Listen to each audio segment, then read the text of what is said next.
Thank you. I'll call the meeting to order. Good afternoon to members of the Development and Property Committee at our Zoom meeting of August 11th, 2020.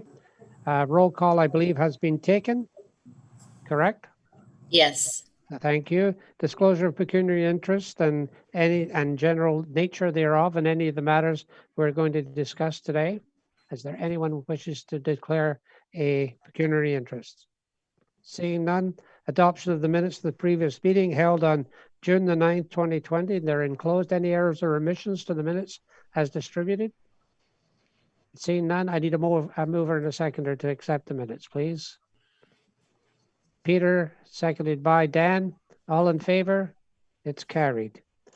So as there are no delegations at this point in time, and as I indicated at the beginning, we're bringing the Planning Services Division report forward, which can be found on page 49. Charles, I believe you're here. Yes, sir. Yes, Charles, it's your report. Go ahead. Thank you, Chair Sweet, and good afternoon, members of the committee, and thank you for moving this portion of the agenda forward. I appreciate it. So there are a number of information items for committee. Number one is our usual activity tracker, and we've got the numbers for severances for June and July. For the period of January to July 2020, we opened 48 applications versus 63 last year. We approved 2 part law control exemption bylaws. One figure, though, of note that I've indicated is in July, our office handled 88 phone, email, and Zoom inquiries under the category of other inquiries. These don't often get mentioned in our discussion. These are the day-to-day calls and emails and so forth. We received 88 in July alone. Last year, we had 187 all last year. And this trend has continued through the summer. We are getting an awful lot of inquiries and phone calls and emails and so forth. And it's just the times are very interesting as far as COVID-19, the new official plan, and a variety of other things. And so we are very busy with dealing with people and these other types of, through the phone and through email and so forth. Item 2, terms of the official County Renfrew official plan. Back on July 10th, we had a Zoom meeting with various representatives of the county, the warden, the chair of our committee, the CAO, our director, Craig, and myself. And we met on Zoom with the Honorable John Yakubuski, Ministry of Natural Resources and Forestry, and of course our MPP, and the Honorable Steve Clark, who's the Minister of Municipal Affairs and Housing. And we're very grateful to have the opportunity to have these gentlemen on our call with us. We had requested this meeting along with Minister Yakubuski to discuss some of our concerns over OPA 25, which is the 5-year review. Our main request was we were hoping to look for a deferral of OPA 25 until January 1st, 2021. And we're also requesting exemption for minister approval of amendments to the county OP. With respect to deferral, we were not able to get a deferral. There was just no path forward under the Planning Act or any legal way to do that. So the OP, as approved on March 26, 2020, is the OP of the day, and we could not get deferral of that implementation. With respect to the request for exemption, the province is moving forward expeditiously with this. They've put the notice on the Ontario Regulatory Registry.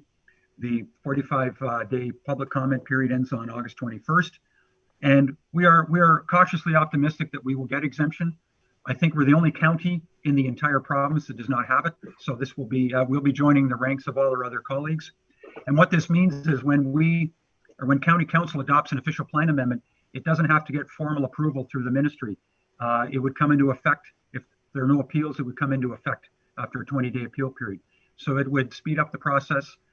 There's no $12,000 approval fee that would have to be paid by the applicant. So it would be a great thing to have in place.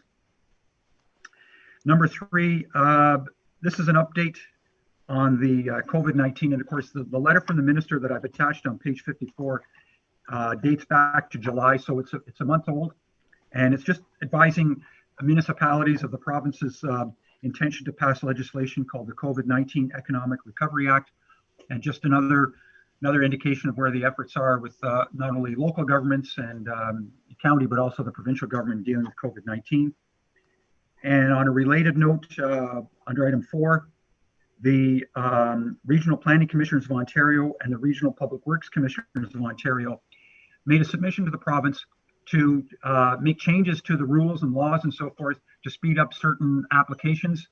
And we just thought that would be of interest to the committee. These are primarily aimed at the regional municipalities, but they're obviously, those folks are thinking the same way we're thinking about cutting red tape and getting projects moving. The last item is a bylaw interestingly, to repeal an OPA. There's some letters on file here. The gist of this is that a county council did pass an OPA to redesignate lands to permit future residential development. The province basically said no. They gave the $12,000 fee back to the owner, and as part of this arrangement, we've been asked to take off the books OPA 30. You'll see, though, a letter from the owner who would like to reapply in the future, assuming we get exemption, and we would be able to deal with this file amongst ourselves, so to speak. We would not need the minister's approval. So the applicant just indicated that he may be coming forward, and you may be seeing this sometime in the future, and move forward with that project. And committee members, that's my report. Thank you.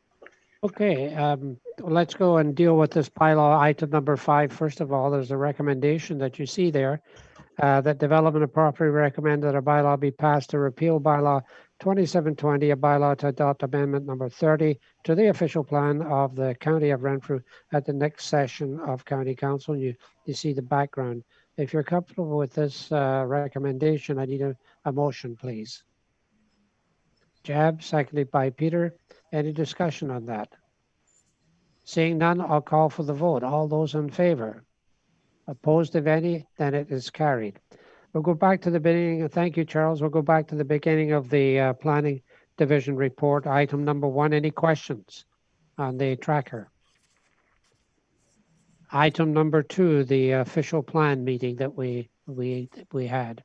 We will be going into closed a little later to discuss this situation in more in depth. But are there any questions at this point in time? Seeing none. Item number 3, COVID-19 update. Any questions on that or concerns with that document? Having seen none. And item number 4, proposed COVID relief measures. Any comments or concerns with that, Peter? Yes, thank you. I like this document, and I'm curious. To Charles, are you aware that some of these they're going to try and have some of these made permanent? Some of them are very attractive, so I'm curious. I know it was entitled about COVID and COVID response, but I think some of the issues talk about streamlining things. So I'm curious if some of this stuff we can incorporate into our practice. Charles? Junior Chair, Councillor Emo, I've not heard any more from this other than the letter that you see in front of you. If you wish, we can track down what's going on. I don't know if the province has done anything in terms of legislation, whether they've worked this into their COVID Recovery Act. So I don't have any specific answers to where this is going, but we can find out if you would like. Thank you. I specifically item number 2 on page 63, where delegated authority for routine or housekeeping related decision making. They talk about expedite for public health reasons, but for a lot of decisions, this makes sense even beyond public health reasons. So I really like item 2. Okay. Would you like staff to follow up a little bit more on this? Yeah, yes? not to invest a lot of time on it. But yeah, just if we have an understanding of what's going on, and if there is some of this stuff, how it ends up evolving, and there might be something useful there for us. Okay. Committee is agreeable to that? To get staff to do a little bit more in-depth review of that? Would appear that's the case. So that's direction to staff at this point in time. Okay. Nothing further on 4. Okay. So now we need to go into closed. There's litigation or potential litigation, including matters before tribunals affecting the municipality or the local board with regards to the official plan. I need a mover and a seconder to go into closed, please. Sheldon and the warden, all in favor? We're now going into closed. Where are you, Sean?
Thank you very much. We'll go back to the agenda. The first item, or the next item on the agenda, pardon me, is under 6A, the department report.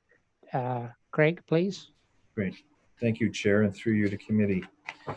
Item number 1 is just the June financial statements that were mailed out prior to the meeting. No surprises with those. Item number 2 is an Algonquin claim mail out, and that comes from Keith Clark, the liaison officer for the MNRF. Just thanking for us and their recent help, and a big shout out to Jason Davis and the GIS staff for the help that we've provided to MNRF and the land claim to get those maps and the property information out. Item number 3 is an appeal letter from the Renfrew Agricultural Society. As with many local fairs, it's been noted that the Renfrew Fair, because it hasn't happened, are in financial trouble. So they are appealing to the County of Renfrew for some financial assistance. As a nonprofit, they were not entitled or not able to apply to the COVID-19 Development Fund. So they have made that appeal to you for your consideration today. Item number 4 is a letter I think that many of us received from Doug Antler, or the Antler family that run a lodge up in Heckler Mariah, just suggesting that some of the costs to transfer his business or their business to their children and the capital gains associated with that are very expensive and could hurt his business and his long-term plans for the business. So I'll leave that for your discussion with no recommendation. Item number 5 is a little bit longer, and I'll try to walk through this for those that aren't. I'm not necessarily the most tech-savvy person when it comes to this, but I'll try to explain this. So in June, County Council staff was directed to look at the broadband services across the county. And come back to obviously this committee or later committee, the DMP committee, to talk about EORN and the different programs that are ongoing. So what's happened over the last few weeks since we met was the ICON program, the Improving Connectivity for Ontario program, the ICON program, was launched for the province. This $150 million program is open to TSPs, which were formerly known as ISPs, but they're now telecom service providers, to make an application for an amount up to $150 million for local projects in your region. Not likely that $150 million will go towards one community like Renfrew County, but I guess that is possible. For all it's worth, it's worth noting that EORN is not making an application to ICON project, but instead saving their application for funding to the CRTC later this year, should funding become available. We reviewed the ICON program, and it's fairly easy to work through. It provides up to 25% funding for a broadband project that would guarantee 50/10, and that 50/10 is 50 megabytes, 10 megabits, 10 megabits, 10 megabits download, upload. That is a CRTC national standard. So what we've started is a preliminary look at not the hexagon data, but the ISA data that really brings it down to a rural, not even rural, but a micro level of the streets that have internet and what the percentage of in the Renfrew County is. For us to submit an ICON letter of intent would mean that we'd have to partner with a Bell, a Rogers, a Northern Rural, Net, a Storm, GoZoom, and basically pick communities that are underserved. Staff at this point feel that would be not fair, to use those words, to pick one community over another, because there's limited dollars and there's so many different project partners. So what we're suggesting and what we're doing is reaching out to all of those active in our community in Renfrew County that are offering either a fiber to home, wireless. We haven't reached out to ExploreNet because they're dealing with it on a larger scale. Who's looking to do projects and who would make use of a fund in the future. So can you still hear me? Just my microphone shut off a little bit. Okay. So for those, so we have reached out and are working with a number of businesses and the TSPs. Bell, for one, has sent a letter as of yesterday, I believe, to the warden asking for an individual letter of support. And that letter is not part of your package, and I wrote it down. There is I would suggest a motion that could come forward, and I have drafted that. It's not here. It's on another form that we could do. And I would suggest that motion, if I could just read that to you. if you're open to something like that, would read that the Development Property Committee directs staff to send a general letter of support to the Improving Connectivity for Ontario program, the ICON program, for the expansion of broadband internet in Renfrew County and any unknown applications that are being made. And that letters of individual support be provided to telecom service providers who are seeking to apply to the ICON program on a per request basis, provided no financial or in-kind support is promised as part of the county's level of support in the absence of a formal agreement endorsed by County Council.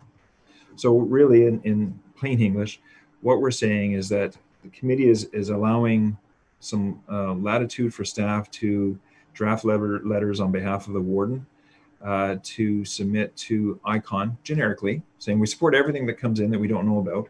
But should in this case, a Bell, who we know has asked for a letter of support, that latitude is again given to us, provided we don't suggest that we're offering them free rent or some other in-kind or even dollar amounts to them to move their broadband package forward.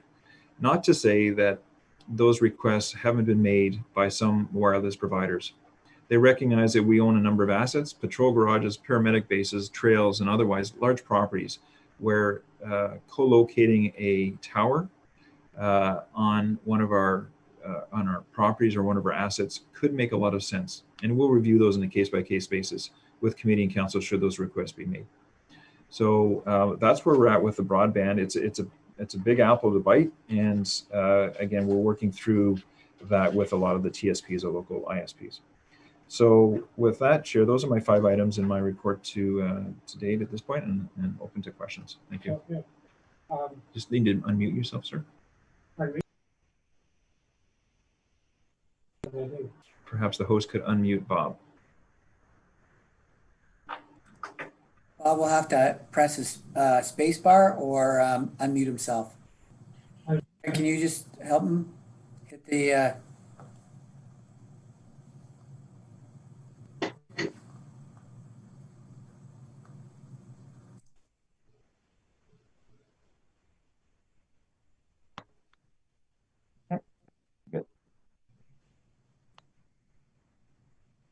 Am I live? Okay, there we go. You want to deal with the broadband situation because you had a suggestion there for a motion to have DMP to send out a general letter of support. Can we deal with number 5 first and have it now that it's sort of fresh in our minds on this whole broadband issue?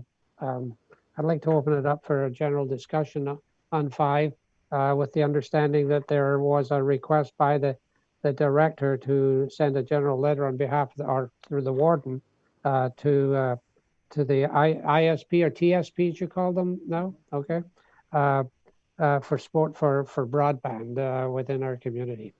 Any thoughts or comments on item number 5 at this point? Jeb? Thank you, Chair. Through you to Craig. This letter is, I'm assuming it sounds like it's very similar to the ones that other municipalities may have put out to other providers, stating that they would give them support, but there's no financial attachment to it whatsoever. Through you, Chair. So what Bell, the ICON program in their application, you need to have a community partner. So if I'm a Bell or a Rogers or a TSP, you need to suggest there's a community partner. And a community partner, again, doesn't mean financial, otherwise it means community support. Right. So it's a letter of support from the community. So Bell, in this direct instance, is asking for that community support. Okay. Dan. Thank you, Chair, to Craig. So we had letters from Cogeco to the town saying, hey, they're bringing Vive or whatever's coming this way. And they looked for a letter of support. So this is the same gist. Again, through you, if it's, I'm dealing with the ICON program. I'm not sure what those ones were suggesting, what application that I think you may have heard from either Bell or Cogeco or otherwise that may be applying to a CRTC fund or some other funds. There was some, and maybe Paul or the warden, because of their dealings more with the Warden's Caucus and EORN, we were throttled back on some of those letters of support because there were some other, EORN is dealing with a large cell gap issue, and so it's out for tender. But I think if you have a letter of support being requested for a letter of support from Cogeco or somebody else working in your neighborhood, it'd be worthy to support it. But ERN is not TSP. They cannot apply for this. Correct. You can apply as a community or a TSP. So if you're a community, you have to have like the county could apply, but then we become more liable for the whole building of it. But we'd have to have a Bell as our partner. So it would be the county of Renfrew and Bell announced that we're applying for $100 million to create a large package. Yeah, but what I'm saying is that the county cannot partner with EORN on this. No, EORN, correct. And through you, Chair, EORN would have to partner with one or more Bells or Storms or ExploreNets should they wish to apply to 150 million. I think it's important, and sorry, one thing I did miss, and it's in the report, and more to the point, what you'll hear in September, I believe, Paul, is that EORN is coming to County Council in September. The numbers that we've been given to bring Renfrew County up to CRT standard of 5010 is somewhere in the neighborhood of $50 million, and that's if they receive the large TSPs receive support in the amount of about 75% from the government. To bring them to the gig, which is the new large amount of data going through our pipelines, is over $211 million. And again, same subsidization level. So again, $150 million is really nice from the province, but it's a drop in the bucket when you look at the County of Renfrew full envelope. Okay. In fairness to the whole process, how much success have we had? Because at the last meeting, we were staff were asked to find out what level of service was in each municipality, if possible, throughout Renfrew County. Have we had any success in finding that information feedback to staff here at the county? Through you, Chair, we are looking at it individually. We have asked municipal staff, lower tier staff, to get back to us on areas of concern they have maybe in their own municipalities. I know Councillor Hunt has mentioned areas, just offhand in conversations, Berryvale, Mattawatchin, and a few areas in his riding. There people have asked for increased. I can go down Petawawa, for example, as the chair has noted, and it may be 5010, may be fantastic, and then you get to a stop sign, and then from there on, they may not have any signal. So the mapping is very good. It's been passed around to everyone, but it's hit and miss. And even though the old hexagon data says, well, this area is served, and you click on that hex, if you will, and it means 0.9% is served, and that means one household out of 300 may be served. So it's not as easy as one study that says this area is served or it's not served. Sure. Okay, further, Brian? Yes, through you, Chair, to Craig. When we went back to EORN, Craig, and asked to see if we can get a more detail on our municipality, they said that they had shared all that with the county and that we're best to go to the county for it.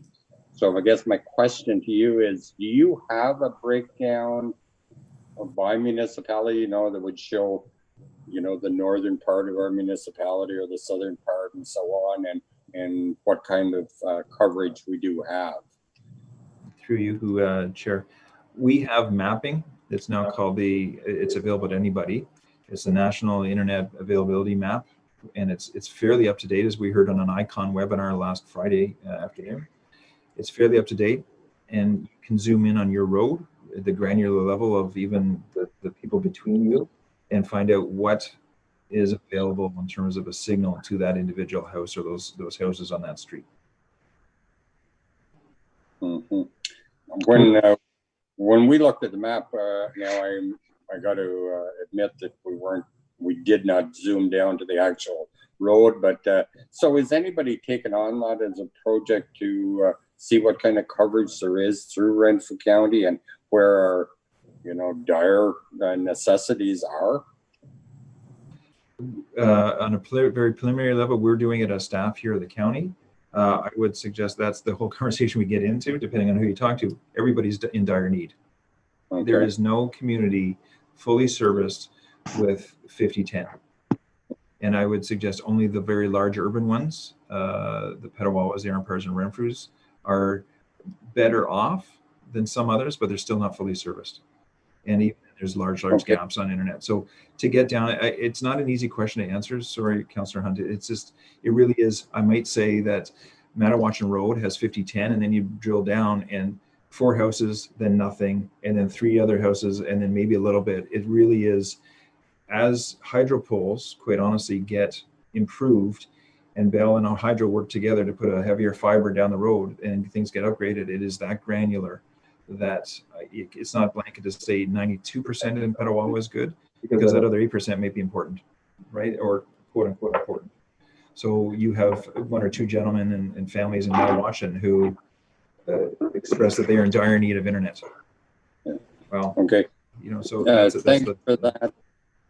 And one follow-up. Well, first of all, thank you for looking into this opportunity. I appreciate that the 25% isn't very high in the grand scheme of things, but did you find any internet service providers that were interested in going? I know you said Bell asked for a letter of support, but in any of the ones that I met with and spoke with, they suggested that they certainly needed more, up towards the 75%, in order to make it feasible. So do you feel that anybody will really go for this 25% that the province has put out?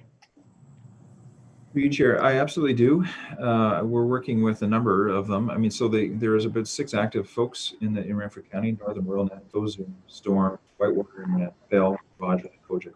And those are, for the most part, the people that are playing in this region, other than ExploreNet. They will have to make their own business cases, whether that extra 75% makes sense.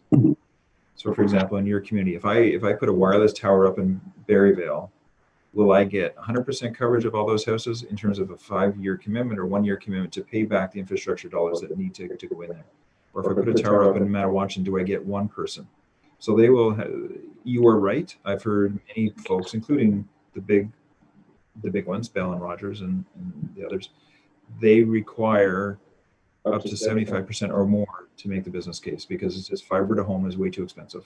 I think it's something like $2,000 to $5,000 per household to put fiber into the home, and that's a heck of a long contract to pay that back. Mm-hmm. And so you suggest then that there are some service providers that are interested in this. Is there any of that? Can that be shared with the lower tiers so that we can go after them, and perhaps even with some private monies try to get some areas covered where we're trying to do development? Through each year, yes, absolutely. We can share that, and I can do that locally from the conversations we've had so far, because there are a few that have competing towers, I guess, that want to go in.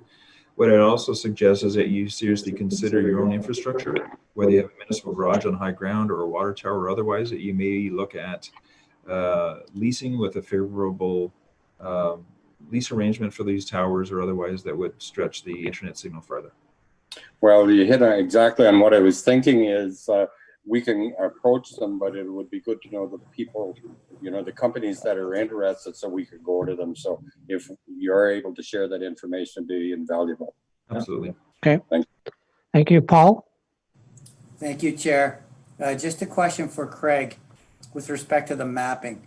Have we seen, or have you heard from some of the TSPs that people have found their own wireless solutions, making the mapping a little inaccurate in areas? For you, Chair. So I think you may have heard that question on the ICON webinar that I posed last week, Paul, was the wireless signals. So we're clear. There are solutions out there for most people. And I think we need to be clear on this as we move forward in broadband. There are plans to almost have internet everywhere in Renfrew County. It just may come at a different cost. So ExploreNet options exist almost everywhere. It's a satellite, right? It may not be great, but it's available. Canada Rural Wireless, I think, is the website, and I can send that link out too, is another signal that operates through Bell, Rogers, and otherwise. If you can get a cell signal for $200, it's expensive, $200 a month, you can get something like 100 megabytes per second download speed and 30 up. We're talking city speeds, but it's going to come at a cost. So there are other solutions out there, including mobile internet, that the mapping doesn't capture. You're right, Paul, and it doesn't capture the affordability factor. And I guess that affordability factor just depends on your need, your want, and your own paycheck at the end of every 2 weeks. Does that Okay. answer that, Paul? Yeah, thank you for that, Craig. Thank you. Okay, going back to the report. Sorry, Peter, you want to say something about the report? Yeah, just the Craig, you made a comment that Bell and Hydro were either talking or working on their poles and putting fiber in. Is that just a wish, or is that actually happening? Because they have a tough time coordinating taking down old poles and moving lines across. You go down the road and there's a tall pole and a sawed-off pole. The line's running, and that sometimes lasts for a couple of years. So I guess, at one point we'd asked Hydro One to come in and talk to us about their infrastructure in the county. Is there any benefit to doing that again, to get them and Bell in the room to see because I guess between the both of them, they own all the poles unless they're municipal in the county. Is there any benefit to getting them in to talk about this and pushing fiber and sort of pushing them along? Because I agree with the concept of giving out a letter, but I know in dealing with Bell, if you give them something, you'll get nothing back, and especially when they ask for it. Because they're good pals when they're asking for something, whether it's a road cut or whatever it is, but they sure are short on delivery. So I understand, and I wouldn't oppose a letter, but I'd really like to get a little trinket back from them in the, as a quid pro quo. I can answer that. I see Paul, do you mind if I just take the Can first I- part of this, or do you want to hit it Sure, first? may I jump in, Chair, on that? And then I'll let Craig actually. Sorry, yep, go ahead. So I am aware, Councillor Emo, that the EOWC and EORN are raising the issue with respect to the level of cooperation from Hydro One with respect to poles and access to poles to the TSPs. That seems to be a significant issue, and I think it speaks a little bit to your challenge. I know that the government is aware, and it has been brought to their attention through the EOWC over the last year and a half, and both EORN as well continue to advocate for that. I did see recently that after advocating, that Hydro One is now releasing about 5,000 kilometers of hydro line or fiber that was considered dark. So they had had that line installed on their poles and were not allowing access to it. Now they're going through a process to allow access to that particular fiber that's now sitting on their poles. I saw the map of it. Unfortunately, most of it's not in our area. It follows much of the 401 corridor and other parts of Eastern Ontario. But, to your point, there is some movement, and maybe I will ask Craig to chime in and better answer the question. Yeah, no, thanks, Paul, through you, Chair. So there's a few things to unpack. So on the Hydro One Telecom, HOT, is in the game. But they are an internet provider, and like Bell, they will be providing commercial, typically, internet to customers.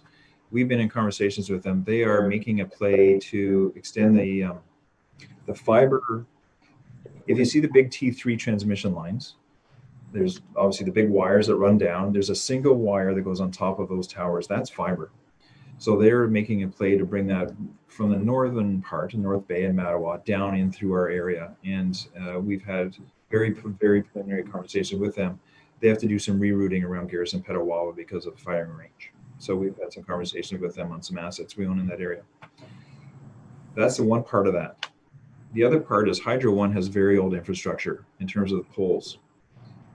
The fiber lines that Bell is running are a little heavier, have a little more tautness to them, and they can't put them up on those old rotting poles that are existing on a lot of rural roads. So no matter if they even had a point of presence nearby that you see on the highway, they may not be able to run it down rural roads because the poles are just too old.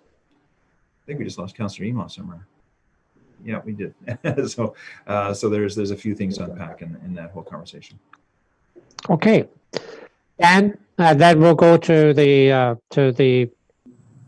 the request from the director. Dan? Thank you, Chair. With Vibe and the telephone posts, in the town of Arnprior, we signed off with the Bell and Hydro. In the residential areas, some of us on Ida Street have got old telephone posts, and the Vibe, or Vibe, whatever it's called, came in that way. But if you're a new house in a new subdivision, it's all underground. And they've been putting that in all the subdivisions that we've been reading over the past year, I guess we've done. So if you're an old house, old telephone post, you get it across the street. And if you're new, it's underground. And everyone's got a hole in the ground that they're not happy with. Okay, thank you. So we'll go back to the report, and there was a request by the director to have a letter sent of support to Bell, just a general letter seeking support. Obviously, with the discussion that's gone on here, broadband is a huge issue and a very important issue to give connectivity for us all here in Renfrew County. So if you're comfortable with that request, I need a motion to direct the staff to send a letter to Bell. I need a motion, a mover and a seconder. Dan and Jeb, if there's no further discussion, all in favor? It's carried. Thank you. Chair, Okay, I'll just before you go back, I'm just getting a note from Councillor Ema. He will be joining it, but the irony, as he mentions, the internet went down at his house while we're having this conversation. So he will be joining in as he can. So sorry, Chair. Okay, fair enough. Okay, we'll go back to the beginning of the report, the information items. Oops, sorry, Jeb. Chair. Yes. Before we move off that subject, I'm just wondering if we do send them a letter of support, maybe under the provision they come and talk to us at county council someday to let us know what it is exactly, how they're going to help us. Yeah, that's fair. I don't see that as a problem. That wouldn't be a bad idea at all. I think that would be part of it. I think that can be arranged, Craig. Okay. Thank you for that, Jeb. Item number 1, the information item, the financial statements. Any questions? Item number 2, the Algonquin land claim. Paul, when was the last time we had an update or do we even have a municipal advisor on this? Is Norton Lemke still there, or is there a need to bring him back in and have a chat with us to give us an update? Or I can't remember the last time. Yeah, thank you, Chair. That has been some time since Mr. Lemke has met with members of County Council. I do believe it's probably been about 4 years since the last update meeting that was held at the Best Western in the town of Renfrew when they actually approved the AIP. I believe that was the last session I was at, and I believe that was at least 3 or 4 years ago. Yeah, well, I think it's time then, maybe an invitation from the warden to have an update on this whole, because I think there's still ongoing pieces of land that they're still negotiating on. And so it'd be interesting to find out just exactly where we are. So my recommendation would be that we have an opportunity to get an update from our municipal advisor. Agreed? Chair, I don't disagree, Chair. The Algonquin Advisory Committee does fall, I believe, under the purview of Development and Property. So if we could get direction to staff to make that arrangement, we will undertake that. Sure. Are we in agreement that we get the municipal advisor in? Yes. That direction to staff. Do you need a motion for that? No, just direction to staff for the minutes, sir. You just got it. Okay. Thank you. Item number 3, the Agricultural Society. Any questions? Dan?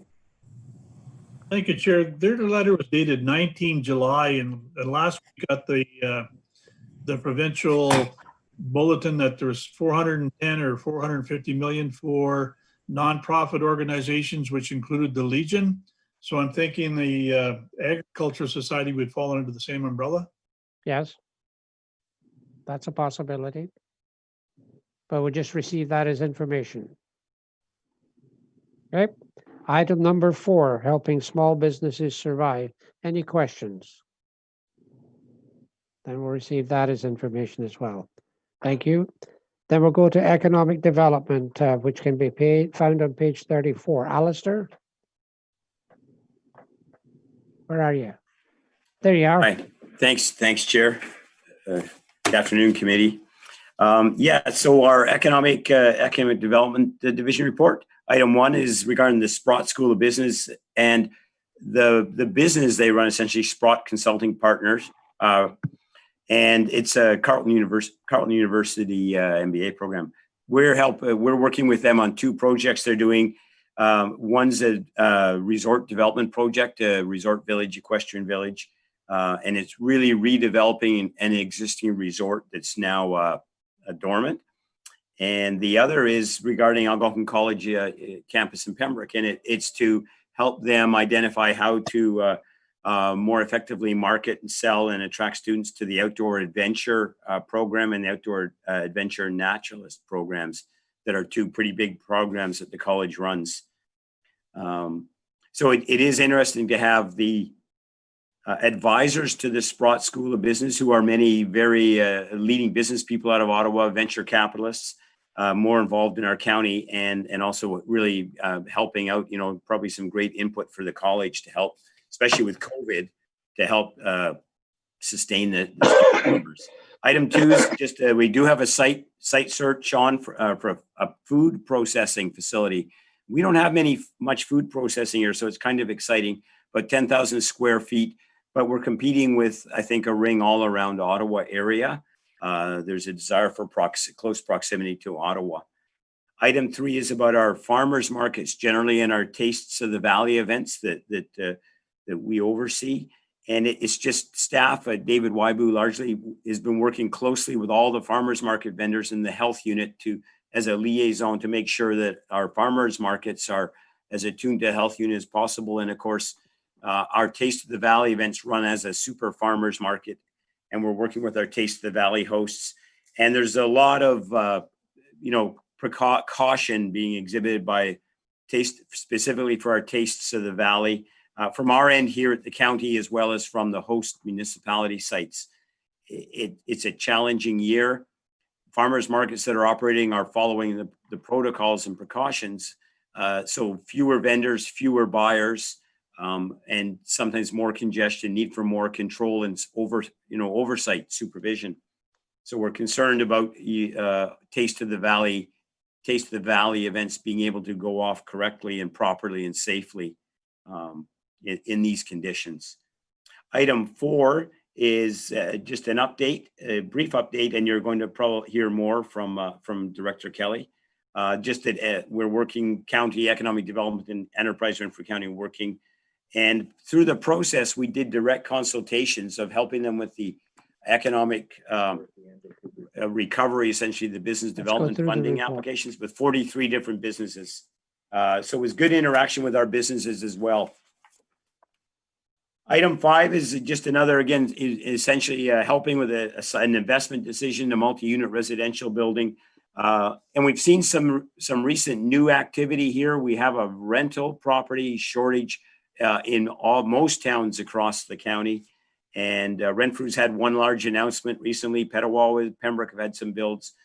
And now there's another investor looking for the stats in the background to develop their business plan for a large residential apartment building. Item 6, just with OMAFRA funding programs, we're helping 2 of our meat processors actually with their applications to the programs. They're pretty complicated. We've yet to see if they've been successful, but again, David Wybu has been helping with that. On the marketing side, promotions, we're working with Horizon Magazine and the Toronto Star newspaper and the GTA. And we've got 2 projects on the go, really. One is this full page advertisement in the Horizon Magazine to try and attract visitors, new residents, and investment. And tied to that also is a video promotion at Yonge Dundas Square. We're using the OVTA new video clip and promoting the county of Renfrew as a place to visit. And that will all start rolling out through late August and will run for a couple of months.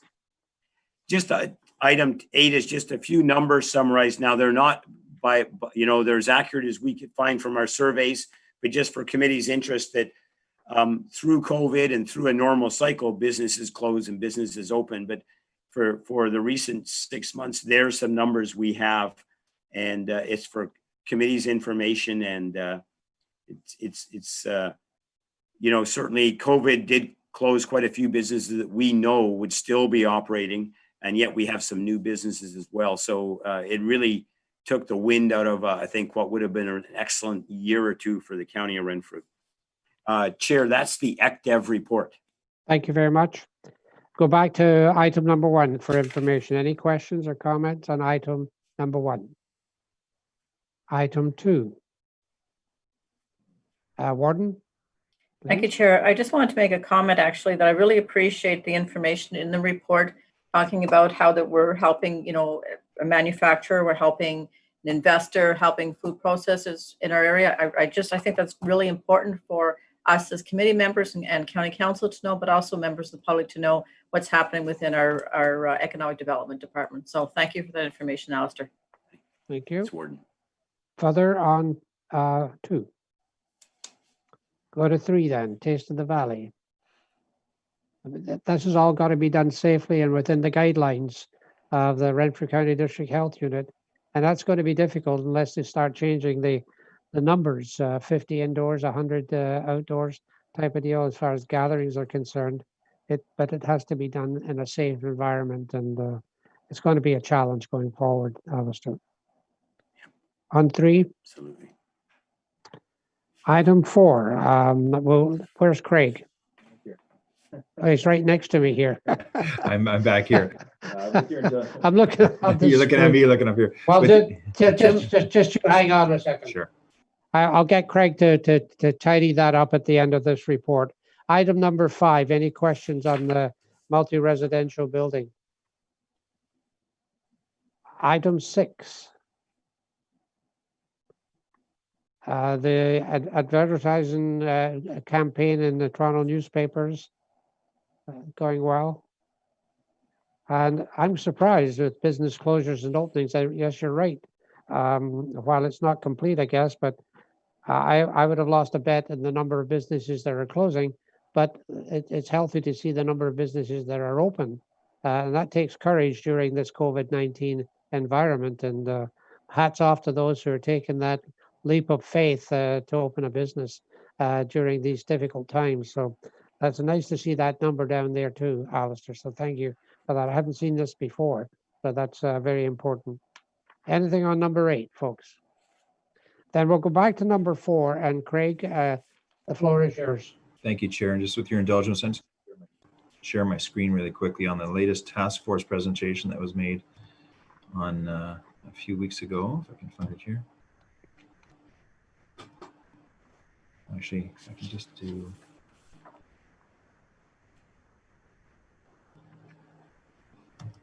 Sorry, I'm just going to do this.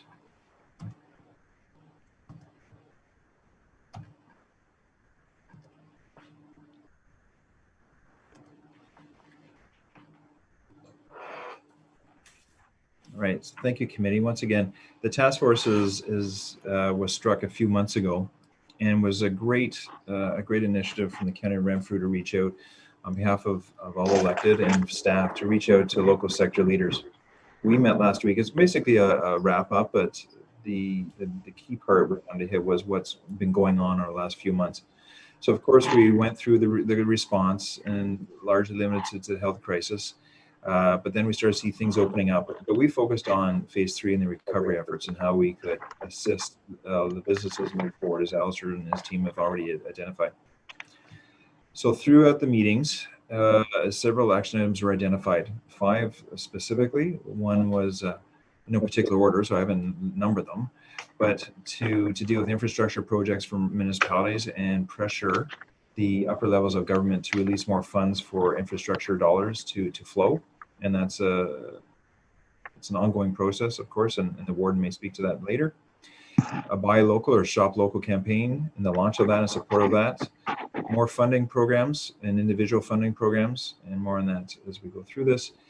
A regional promotional effort to attract visitors and new residents back to the area or to the area, and broadband expansion, of course, that we talked at length about in a previous report.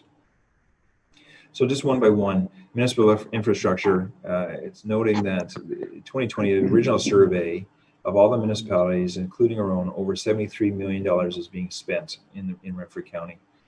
And that's a big number, and that has spin-offs, of course, to GDP and local jobs. So it's important that we continue our pressure to those upper levels of government to continue with their ICIP and other infrastructure dollars into the county as best as possible. I make a note, and it's well noted, that only a handful that we are aware of have actually been nominated for federal funding for ICIP, but those numbers are still being tabulated for a report that the warden has requested for the end of the week.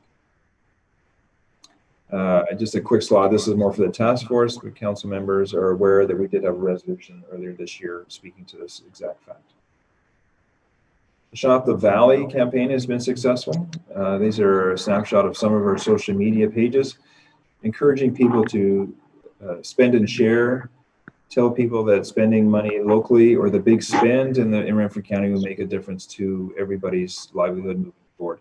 Shopping local has become a key point for several people throughout Canada and throughout the world, but it's just important that we continue that messaging with our Shop the Valley nomenclature. The business support program was a big shift for us. The Business Development Fund, as approved from County Council through Enterprise Renfrew County, identified $200,000 from county dollars and $50,000 from City of Pembroke dollars towards funding a number of businesses. So we've been successful. The team has assessed a number of businesses, and as of today, almost 100 businesses throughout the county and the City of Pembroke will be supported by this fund, and that's to be celebrated. Actually, 94 is the actual number.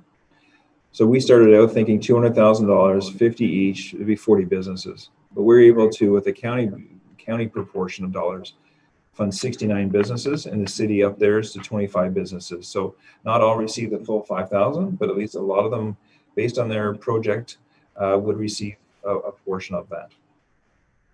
So that's $250,000 worth of funding, identified over 325 jobs either created and maintained, and a leveraging amount of over $500,000 in local projects. So it's good value for dollars as far as we're concerned in economic development. The regional marketing effort has been launched, and Alistair has spoken to it, and we'll speak to it about it in tourism. But I think what I tried to do at a meeting last week, if you'll indulge me for a minute, this is the video that's being teased out on social media. So if you just click on this link, and hopefully you'll hear the sound. If you don't, then we won't. Let's just see.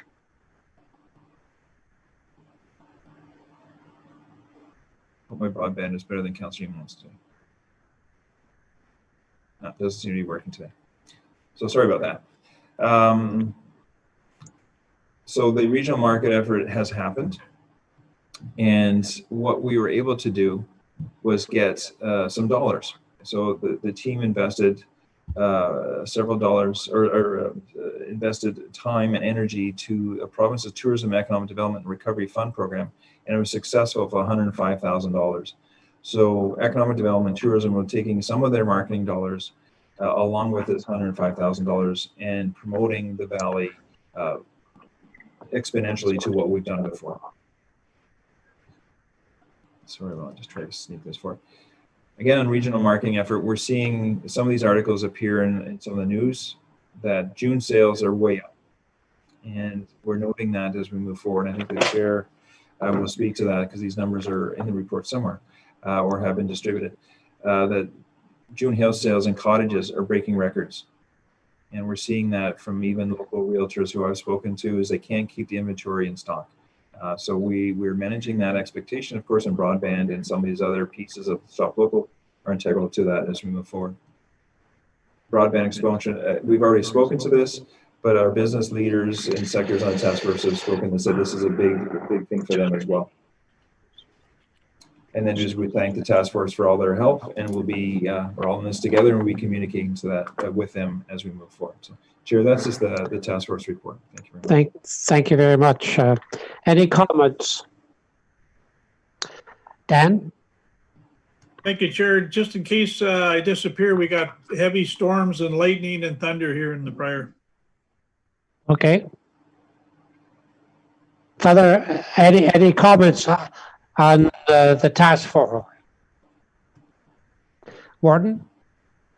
Thank you, Chair. So just Craig alluded to it. So Last week, I had an opportunity to make a presentation in front of the Standing Committee of Finance and Economic Affairs for the province, and it was an inter-party committee. One of the issues that I brought forward, of course, was the ICIP funding, and how, you know, many of our communities have not received any funds. So by the end of the week, Craig and his team are going to have as much information as we possibly can to provide to the government. We will have an audience with the parliamentary assistant, I believe, from the Minister of Infrastructure and whatever the other title is. Infrastructure, okay. Next week at AMO. So we'll try to do and lobby as best we can for the government to understand that our local recovery will require some investment from the province and the feds, and we'll do our best to get some of that for everyone. Okay. Thank you. Father, on number 4. Craig, you mentioned condo sales and house sales and how hot it is. You have a copy of the residential and condo sales for the month of June in your package. It's on page 33, and it's all by municipalities. In the month of June, 288 homes were sold throughout Renfrew County, as opposed to 204 the year before. So that is coming on strong. A lot of those sales were put on kind of hold because of COVID and transfers, etc. But of interest to us on that report, and it should be of concern, is the inventory. If you look in the bottom left-hand corner of that report, you'll see that there's only 272 units available throughout the whole of Renfrew County, and all types, from trailer type homes all up to the $1 million homes, where the year before there was 563 homes. So there's not a lot of inventory in place and a lot of choice and options. So it's absolutely essential that we start building up that inventory, so that when we get people in here, and they're coming in from all over, I think they're tired of the big urban centers and they're moving into the rural areas. There's not much choice for people who are coming into the area. So that's just an information item for you.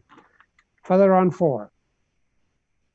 Well, I'd like to just say thank you too, particularly to the evaluators who had the time, I'm sure a difficult time going through all of the applications and coming up with the recommendations that they have. I don't know who they were, and that's fine. I kept us clean and our nose out of it all. I wasn't part of looking at any applications at all, even though I was part of the task force, as was Peter and of course the warden. So be interesting to see how they all fold out, all numbers coming forward, but it must have been a difficult task for everyone. Okay. Chair, can I just introduce, so we were going to do it, since you're speaking to it now, as part of the ERC, but if you can, I will share one other screen with you, if that's all right for a moment. While we have a map of where these are all located, all the businesses are located. Okay. At this point, we're still signing contracts with those with the people. So we're just not quite there in terms of announcements. Yes. Sorry, I just needed.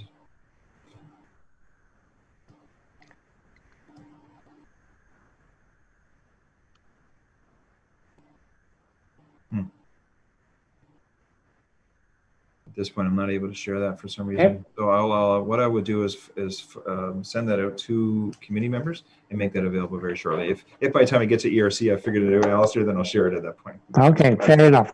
Well, we'll go to Ottawa Valley Tourist Association. Alistair again, where are you? There you are.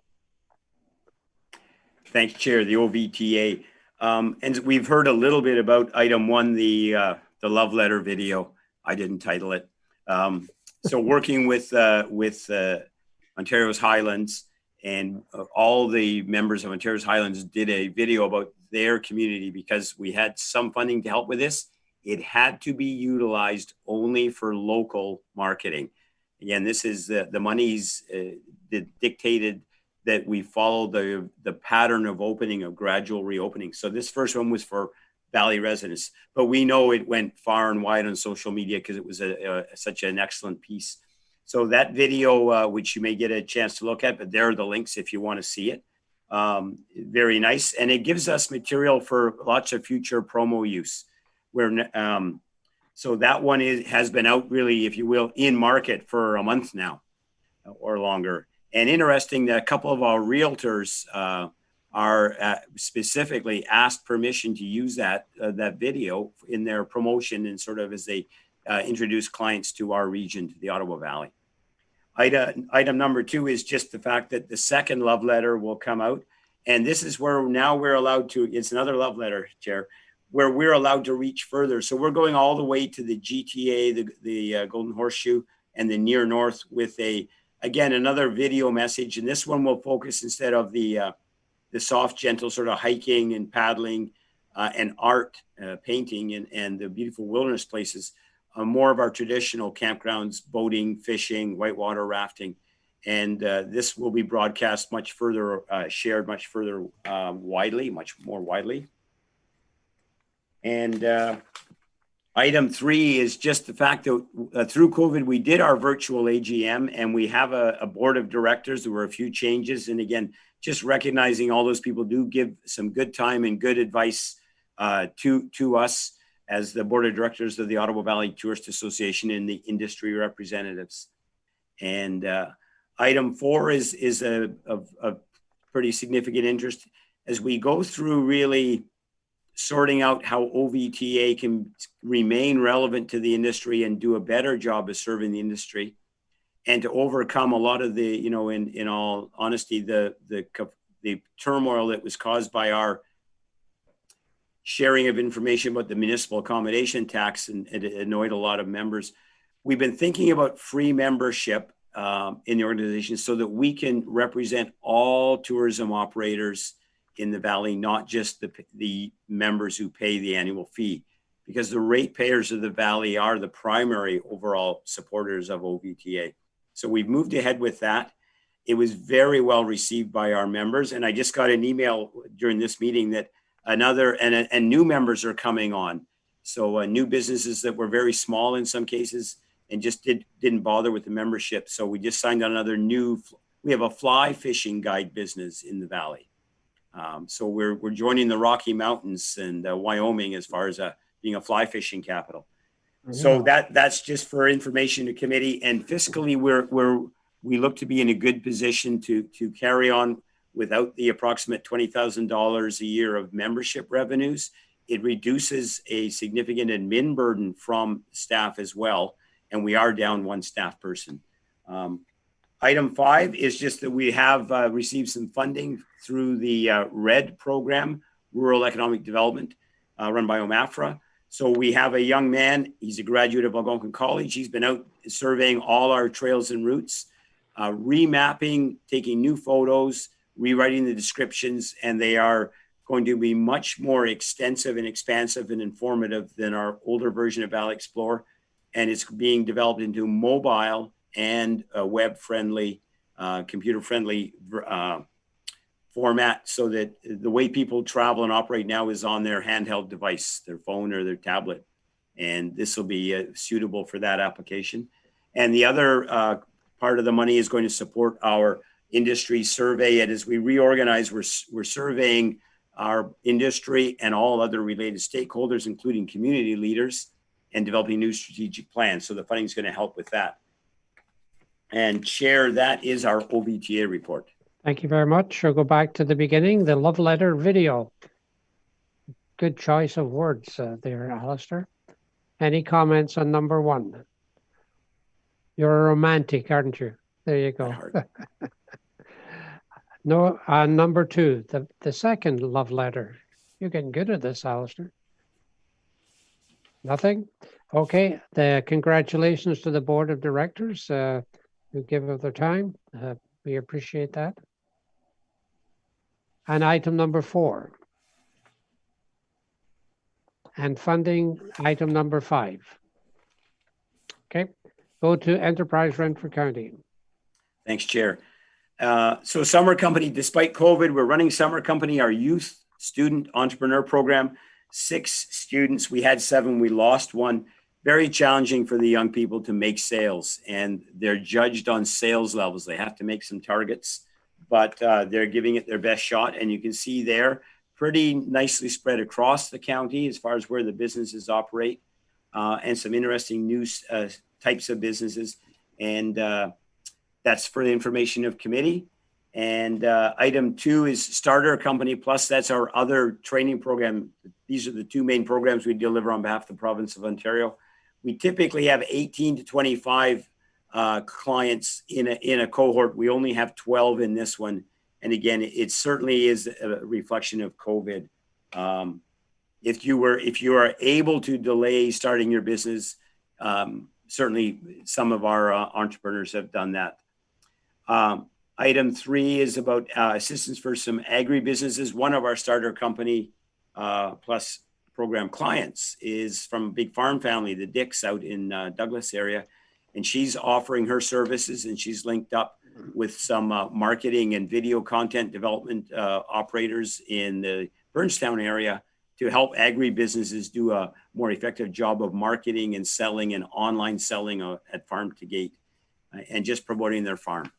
So Chair, that is and ERC, of course, was central to the Business Development Fund, and we've talked about that already, but ERC staff will be, and are administering the contracts now as that ERC program for County and City of Pembroke. And sort of working through that and as fast as we can to get the money circulating in the county. Thank you Chair, very that's much. ERC report. Item number 1. Congratulations to these young entrepreneurs. Item number 2. Item 3. And 4 we've talked about. I think I can actually share the screen share. If you want to just give me 5 more seconds just to share this. Just One last time. One last time. I got it this time. There we go.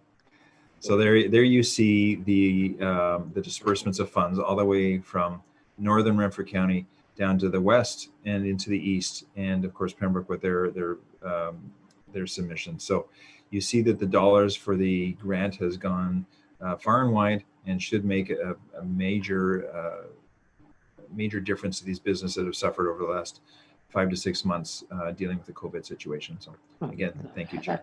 It's good to see that, Matt. So it's right over. Yeah, it's a big county. Mm-hmm. Thank you for that. Then we'll go to the Forestry and GIS Division report. Jason? Thanks, Chair, and good afternoon, committee members. The Forestry and GIS report can be found on page 43 of your committee package. All items are for information. First item under the forestry section is the activity tracker or trackers for the months of June and July. And as you can see in what I mentioned before in the June report, it's business as usual for these positions. These positions lend themselves quite well for COVID, out in the woods and out in the trails. Item number 1B, most people may or may not be aware of a gypsy moth outbreak. A gypsy moth is an invasive species yet again, and what it does in the larval stage, the caterpillar stage, it defoliates trees. So a large outbreak in basically eastern and southern Ontario. The county forester, Lacey Rose, received a number of calls from local municipalities, the public, and even far away as Lanark County, looking for support to see what's happening here in Renfrew County. In the report, you'll see the majority of the destruction from these gypsy moths have occurred in the southern portion of Renfrew County, the greater Madawaska, but it goes as far up as Lake Dory, Killaloe area too. This year was a bad year. They're expecting to be a 2021 year even worse. It goes in cycles. So staff will be looking into this as we move forward for 2021. And a good resource for yourselves and to pass along to the public is the Invasive Species Center has a good website to talk about the gypsy moths and on a small scale how to deal with that within their own woodlots. Item number 1C is just an update on the operations. As you can see in the report, the harvest and hauling are complete at the Elliott and Simpson Pit tracks. And now Opiongo and Beechford tracks have started, and Beechford track is now finished and is finalizing the hauling. We only have 2 more tracks to be started and completed this year, is the Germanicus track and the Shrine Hill Yantha track, which should be completed by this year, end of this year. Item number 2 is a bit of a surprise for me as the weed inspector for Renfrew County. I was expecting a large number of calls for weed complaints due to the fact that most people are out and about during this COVID times. We received a lot of calls for trails and trails activities, and expecting the same idea for weed calls. But interestingly to note, only 12 inquiries for weeds. Again, it's a typical year almost for weed calls. Again, the typical calls are for wild parsnip, giant hogweed, and Japanese knotweed. But still, it's good for me in the sense that less calls means less work. Maybe due to the fact also that the county is spraying county roads. Local municipalities, some of them are spraying county roads, or they're municipal roads, and MPO are spraying for wild parsnip specifically. So maybe we're having a good effect in trying to limit this wild parsnip on these county road networks. Last item in my report is just an update on the KNP trail, and just due to timing, this was not brought to the KNP committee, but had to come through Paul and the warden. But we were successful in a grant application through the Rural Economic Development Fund for a total of $19,500 from the province. We'll match that through our typical budget amounts throughout the years. It's a 3-year program. So basically it's an additional $6,000 a year on top of our existing funds, which will supplement our funds. Again, this will go towards the KNP trail for the ditching, the brush, and the typical day-to-day or yearly work we do on trail. So a good benefit to us, and congratulations to Alistair for supporting us in that grant application. And that, Chair, is the end of my report. Thank you. Go back to the forestry activity information item number 1. Questions, comments? Saying none. Item that was 1A, 1B. Okay. 1C. Item number 2, weeds and KNP trail. Okay, nothing. Then we'll go to real property assets found on page 45. Kevin, where are you?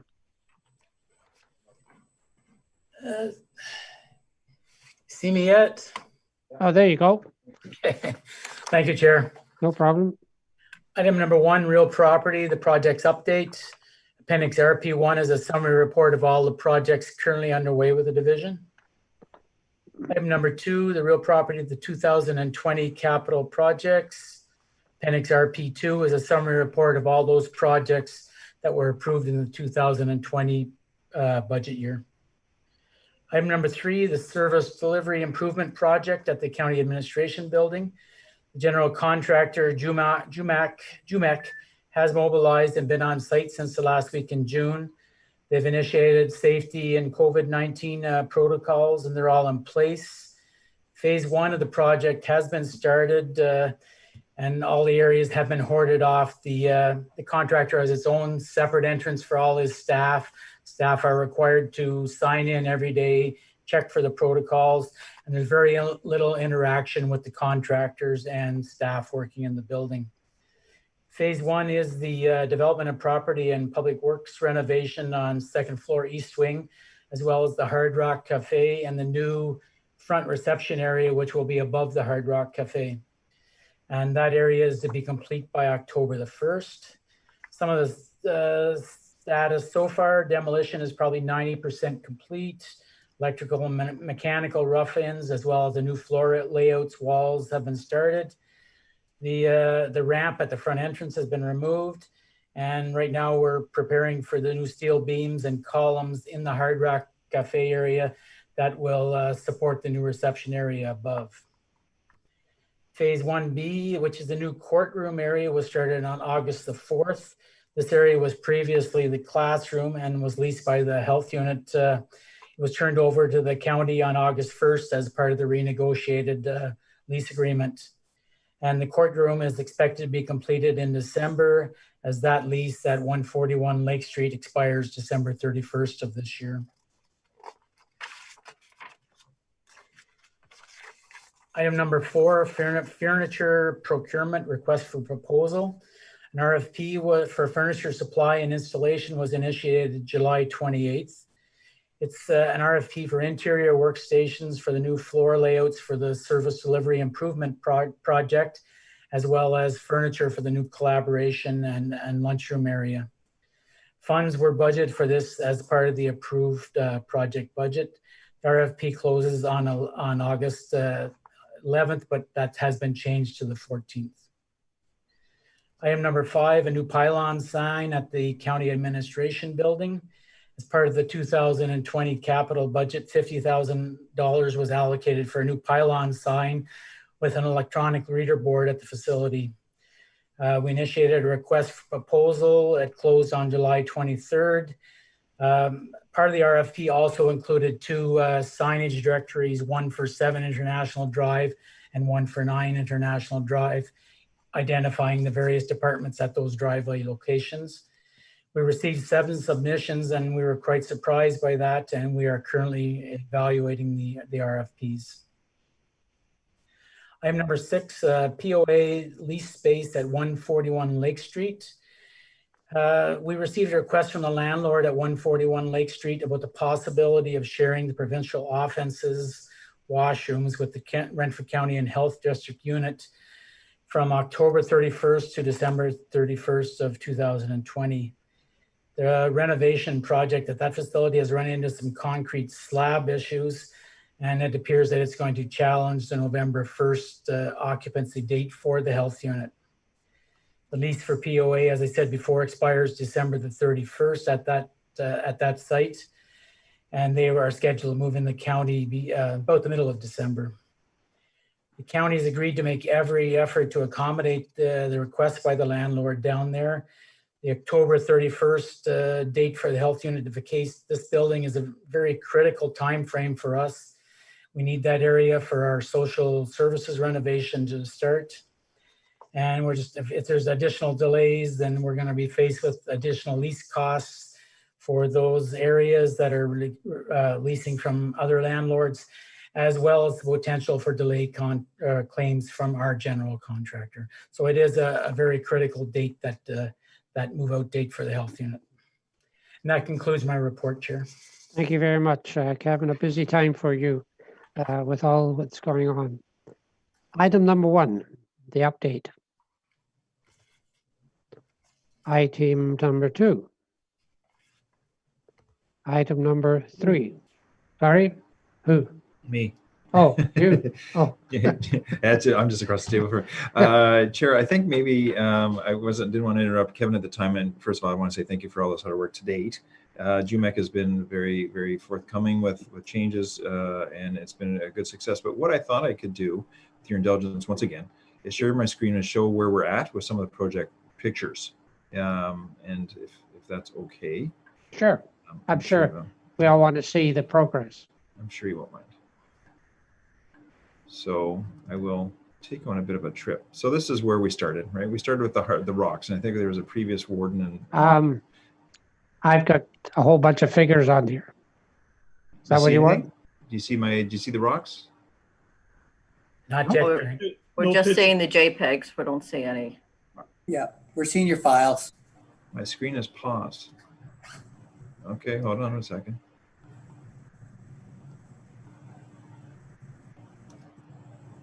Sorry, guys. It's the internet in this building. That's why I just do the black and white version, Craig. Jeez, I appreciate it. Oh, no. Did you see that? No, eh? No. No. All right. Okay, that's not gonna work. So at Okay. the bottom, I got a little tiny picture at the bottom of my screen. Okay, I'm sorry. So, yeah, I guess it's not going to work today, because otherwise I'd show you that you can see that. Oh, there we go. All right, well, hold on a second. It's a whole bunch of rocks. So I can walk you through some of these things. Can you see that then again? No, you can't see No. that. Can't see anything. All right, never mind then. So I will not share my screen, and we'll just go from there. I'll send some pictures out, and we'll create a nice slideshow. It worked on as we trialed this earlier today, but I guess not today. Okay. So the demolition has begun. Okay. All right. Item number 3, any questions? We're on budget, on time, everything's going well, Kevin, right? Yes, we're very pleased with the contractor so far. Said we've got 8 change orders to date. One of them was a credit for $58,000. So We like that. on change orders. So Okay, we're minus 58 to the good for change orders. So. here we go. We've got some walls here. So what you see there, that's where, I'll just share one picture, for example, because the rest of them just aren't going to come up. That's the, that's where the emergency services once was.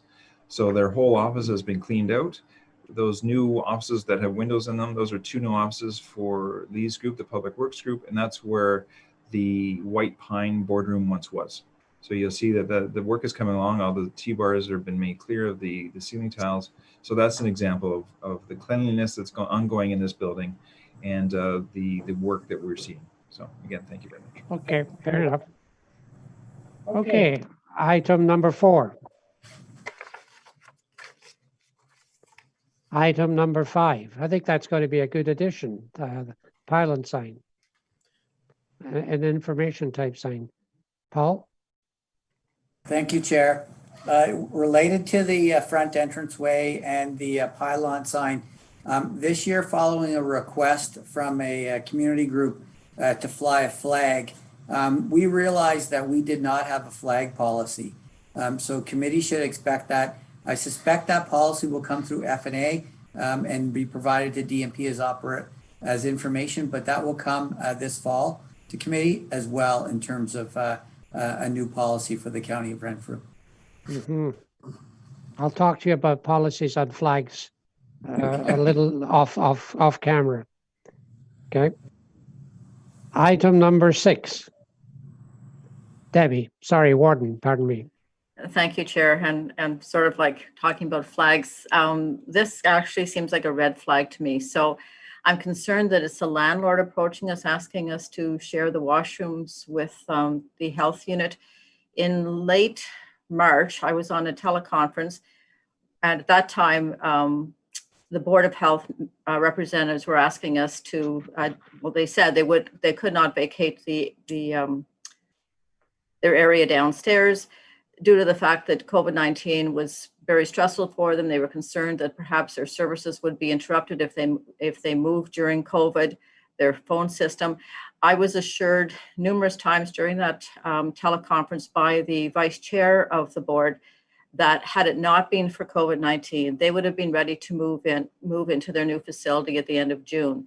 So I'm concerned now that perhaps, Kevin has indicated to us that we have the expectation that they're going to be gone in November, and it's going to cause us a great deal of difficulty if it doesn't happen. And I wanted to ask this of the chair of the board, but I see she's not at committee right now, and I just kind of maybe putting Councillor Emo on the spot, whether or not he's comfortable in just sharing some information with us as to what the status is of the move for the health unit place. Thank you. When I read the report, I sort of anticipated there might be some questions. So I went back to some of my old notes from last 2 weeks ago. So there was some difficulties with the fire rated ceiling and in the base building. And so that's been rectified. There is a deal been struck with the landlord, the new landlord, because the building was sold just surprisingly after our contract was signed. And so he is working to repay some of those costs in the neighborhood of about $250,000 for changes in the building. I understand a week ago or 2 weeks ago, I'm sorry, that they found issues with the washroom. So my information was they had spoken to the landlord, who in turn, I guess, from what Mr. Valakut has said, approached the county about sharing the washrooms. So there will be some reduction in the cost to the health unit of the renovation. We were assured 2 weeks ago that it was on target. I intend to bring it up again. I don't sit on that committee. I sometimes feel like elf on a shelf. They seem to bring me down when they need me, and then they put me back up there when they don't need me. So I would expect if there's any problems, I'll get called to help out. And so I I do intend to ask, but we were assured 2 weeks ago that at a board meeting that everything was proceeding and they were handling things as they came up. I will bring it up, and I would encourage yourself, Warden, or the chair to ask myself or the chair of the health unit at County Council the same question, and I will try to have current information for you at that time. Warden? Thank you. And again, Councillor, I do apologize for putting you on the spot. I'm just wondering whether or not it'd be appropriate if we were to ask representatives from the health unit to come to be a delegation at a county council meeting at the end of the month, just to give us an update on what the status is. I think it would be most appropriate. I would be curious if they would attend, given how busy they are, and I think you'll have to be content with possibly myself and the chair and members of the board, but it would be a good thing to ask for, yes. So that I understand, Warden, that you're looking for an update on the construction situation and the removal, or is it an update on the the COVID thing, or what or No. both? No, I would be looking for an update on their renovations. The renovations, that okay. they are going to be able to vacate the premises Yeah. as promised. Yeah, because it sounds as though it's getting very tight with Kevin. It's crucial that these things all mesh together. And so, yeah, I think that would be, I don't think that's an unreasonable request to come and just talk to us about that. Peter? No, I agree, given that the county is a major funder of the annual operations, and also will be a major contributor to the renovation costs as well. I think that's very appropriate. Yeah, I don't think it's confrontational. It's just information. How are you doing? Are you going to meet your the criteria that was agreed upon? I don't think that's an unreasonable request. I don't. So. And if I might add, I think that the climate has changed somewhat, and there is a greater appreciation for the value that having in the landlord just on the second floor, as opposed to a landlord who's not in the same building at this point when they move. Sure. Okay. Fair enough. I think we could arrange to do that through the staff. Paul? Yes? I'm nodding yes because I can't find my mouse button. So yeah. Oh, okay. All right. You need to shake your head a little bit more. And what's that thing about the space bar? Okay. Okay. So we're now finished the report. I need a motion to accept the report as a whole. The DNP report. The warden and Jeb, all in favor? It is carried. New business. Any new business for the betterment of the development of property group? Peter? I'm sorry, the storm that Dan talked about went through and it knocked out my internet, so it took a little while to reset everything. And if I could just add one comment to the Renfrew Agricultural Society asking for financial assistance. What the town did was we agreed to monies for them, the Wing, the Legion, and I believe the food bank. The funding was about $2,000, recognizing that they have fixed costs, and then also a suggestion that we would, if they requested it, organize a Zoom meeting with the MP and MPP to press them to locate funding streams, either temporarily or somewhat permanent. And as far as I know, they haven't taken us up on that last request, but they have taken the check. So while you were down, and I don't want to necessarily speak for Dan Lynch, but he did indicate there was a funding stream there for Legions, food banks, etc. If I'm not mistaken, $400,000 or something of that nature. Is that correct, Dan? No, there was 410 million for the. Oh, pardon me. For all nonprofit, which included Legions, food banks, and whatnot. Yeah, I think that came out after our meeting was. Our meeting was about 3.5 weeks ago, so I believe that came out after that, if that's the one that Minister McLeod announced. Yes, it was 19 July was your letter, Peter, and this came out last week. Okay. There you go. There is a funding stream, but a potential funding stream, Peter. Great, thank you. Okay. Further new business. Nothing else then? Need a motion to adjourn, please. Jeb and Dan, all in favor? Thank you very much. A little longer than normal meeting, but we got through a lot of work today. Thank you very much. Have a safe trip home and stay safe with this COVID-19. Thank you.